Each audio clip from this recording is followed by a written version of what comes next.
Many thanks to you for that great opening speech, and it's very pleasing to see so many people here attending the conference today. So many thanks for that. I joined as the co-director of CSEP after working 36 years in industry.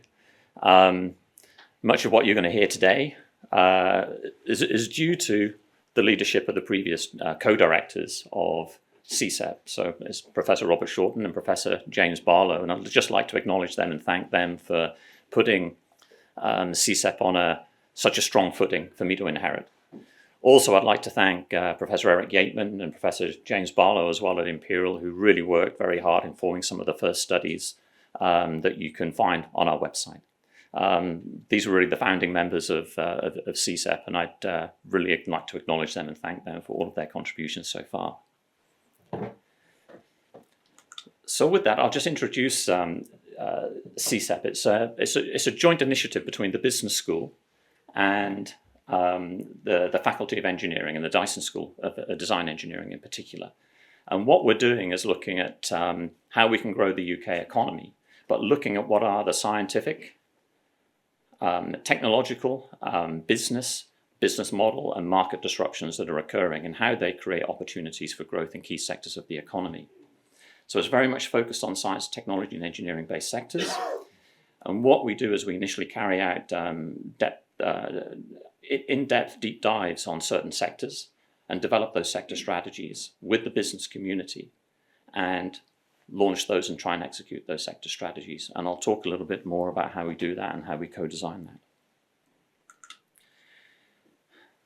One of the things we all look at the world through a certain lens, and at CSEP we look at the world through the following lens. We see successful private sector businesses being at the core of the economy and that they need to thrive. This is where we focus. We focus on the business sector. If those businesses are successful, they create economic growth. So they create employment, and those employees pay taxes that go in to feed the government coffers.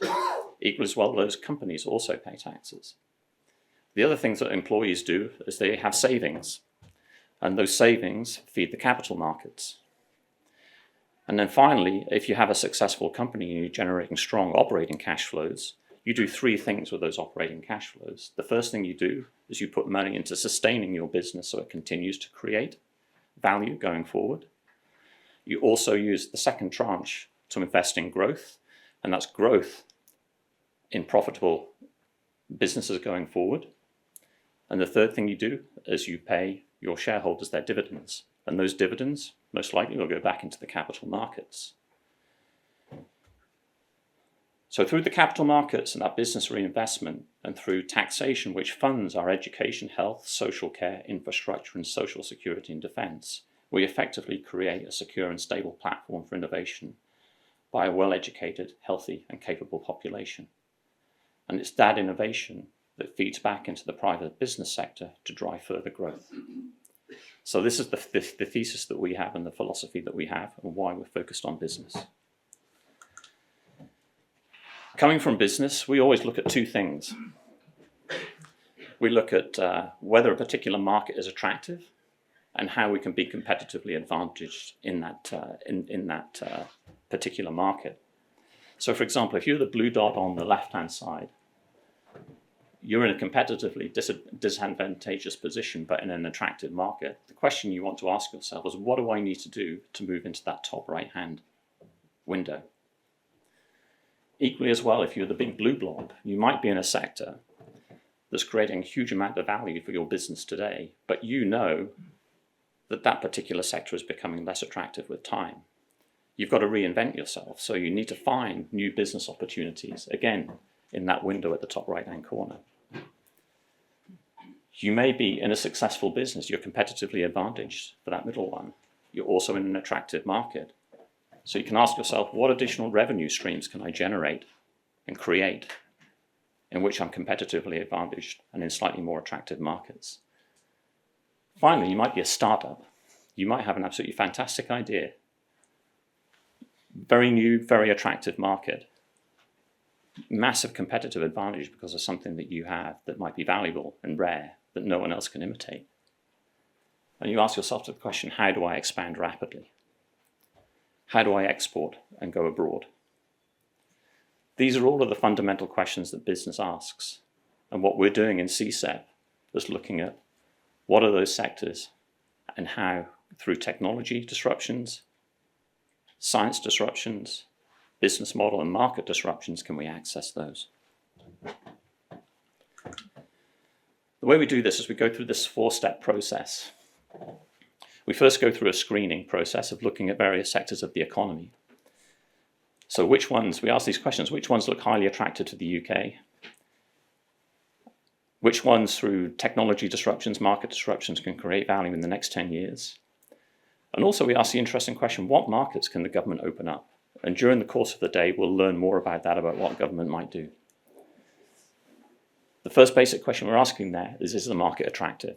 Once we've gone through that stage gate, we then go into the refining stage, where we start to address competitiveness. So we ask, how can the UK create a competitive advantage in that attractive sector? What are the value-creating business models? Can the industry structure be attractive? Does the UK have the capabilities, skills and capabilities you're going to find comes up quite a lot during the day? And is it something unique that's difficult to copy? If we see all these as being positive, then we start engaging with business. And with that business community, we start to build a sector strategy and a sector plan to hopefully grow that sector and contribute to the growth of the UK economy. Before we go on to the execution phase, we have to ask ourselves, is that plan compelling? Are we challenging ourselves enough? If it is, we go into that execution mode. And we'll be seeing examples of how we do this as we go through the day. One of the important things that we do is at the end is we ask ourselves how we did. It's the plan, do, check, act cycle of lean manufacturing, if you like. Are we actually making impact? Are we tracking the performance? Are we executing our actions on time? Are we seeing the growth of the economy? Also, some of our actions might not work. We have to accept that. So let's understand why they didn't work and what we can do about it the next time around to form future sector strategies. Some of them may work, so we ask, how do I repeat that in other sectors?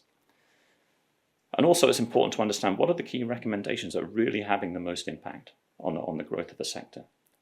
Often the temptation is to do many, many things, when in reality it's maybe 1, 2, or 3 things that really make the difference at the end of the day.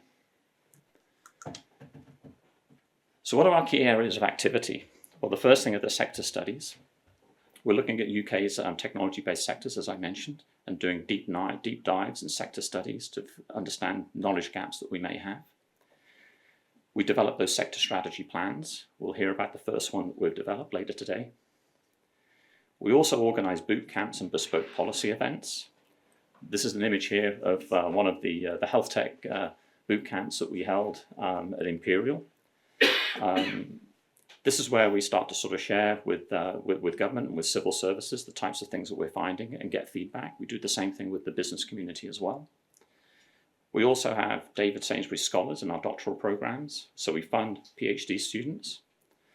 And finally, we'll hold events like this annual conference, for example, but also other events like roundtables as well.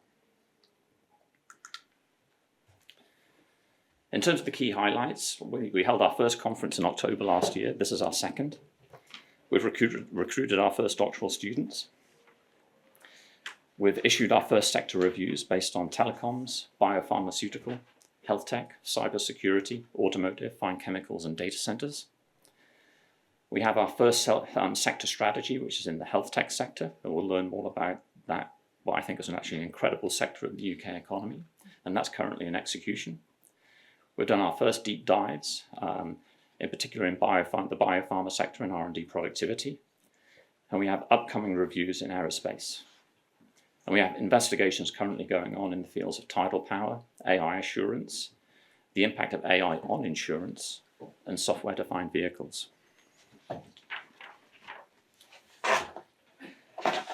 Before we go on, I'll just sort of explain the layout of the day. We're going to begin the day with an introduction to the industrial strategy, and I'm absolutely delighted that Michael Clark, Deputy Director from the ISU, is going to join me for a fireside chat in a little while. Michael asked where the fire was, and we consulted DesNes, so we've got a net zero one. You'll just have to imagine it. Then we'll be holding a series of panel discussions where we're going to be covering cybersecurity, aerospace, health tech, fine chemicals, automotive, and tidal energy. The format's going to be the leaders of those groups are going to present for about 5 minutes an overview of what's going on in that sector and the work that they've done, and then we'll go into the panel discussion. If you'd like more information about the work behind those 5-minute presentations and the panel discussion, please consult our website or grab some of the reports that hard copies that are outside, and you'll find a lot more detail and substance behind the work that's been done. Some of the work that's being presented is under active research at the moment, for example, tidal and aerospace, so you won't find those on the website yet, but they'll be coming soon. Equally as well, there's work that's being conducted by CSEP in the biopharma area, telecoms, and data centers. We won't be discussing those today, but you'll find those reports, and some of the people who are contributing to that work and those deep dive studies are in here in the audience today. So Ariana on the biopharma side, and I think Michael, I don't know if you put your hand up, yes, from here, from University of Sussex, one of our academic partners here is here. So please, if you have any questions on biopharma, please talk to Ariana and Michael, and they'll be able to tell you a little bit about more of the work that we're doing there. Equally as well on the data center sides, Paul, if you could put your hand up, yeah, Paul, and also Bob and Eric, are up there. Good, thank you. Talk to them, and they can certainly tell you about the work that we're doing. Finally, just before lunch, I'm delighted that we're going to have the Right Honourable Lord David Willetts joining us to talk about what's happening in the Regulatory Innovation Office. You'll see that regulation comes up a lot during the day, and the discussion I had with him last week, I think we were going to have a very, very interesting discussion about the role of regulation. And then finally, at the end of the day, we'll all have the opportunity to network. There'll be a networking event at the end where we can all get to know one another better, ask more questions, always have the opportunity to ask questions during the panel discussions and also during the breaks. So I hope you enjoy the day, and we're looking forward to your contributions. And we will be asking you a question. So your input is greatly appreciated. Thank you. So with that, I think, Michael, I'll invite you to stage and we can go through, we can have our fireside chat.